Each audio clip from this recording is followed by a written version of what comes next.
నన్ను ఇక్కడ హైదరాబాద్ వెళ్ళే రూట్లో నేను లొకేషన్ పెడతాను ప్రెస్ వాళ్ళందరికీ కూడా. నన్ను ఇక్కడ అక్రమంగా కారు ఆపేసి రోడ్డు మీద ఏం చేస్తారో తెలీదు. కొంతమంది ఏమో కారు ఓపెన్ చేయండి, దీనిలో గంజాయి పెట్టాలి, మిమ్మల్ని అరెస్ట్ చేయమని పైన నుంచి ఆర్డర్స్, ఈ కారు నెంబర్ ఇచ్చి అన్ని పోలీస్ స్టేషన్కి 11 గంటలకు ఇంటిమేషన్ ఇచ్చారు. టోల్ ప్లాజాల దగ్గర ఉన్నామని పోలీసు వాళ్ళు తెలియపరుస్తున్నారు. ఇక్కడ సైడ్కి నా కారు ఆపేసి నన్ను ఇక్కడ నిర్బంధించేస్తున్నారు నా రోడ్డు మీద. దయచేసి ప్రెస్ వాళ్ళు నన్ను కాపాడండి, ప్రెస్ వాళ్ళందరూ నన్ను కాపాడండి. నన్ను ఇక్కడ అక్రమంగా నిర్బంధించేస్తున్నారు. ఈ కారులో నేను ఇలా దాంకొని ఉన్నాను. వాళ్ళు ఏం కేసులు పెట్టారో లేదు నా మీద. ఇక్కడేమో కానిస్టేబుల్స్ గంజాయి పెట్టాలి, ఈ కారులో పక్కకు తీయండి అని డ్రైవర్కి చెప్తున్నారు. నా మీద ఏం కేసు పెడతారో, ఈ అక్రమ కేసులు ఏందో, నేను చేసిన తప్పేందో కూడా నాకు చెప్పడం లేదు.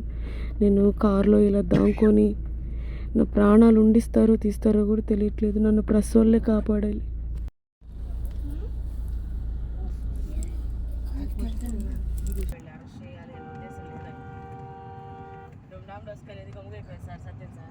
మన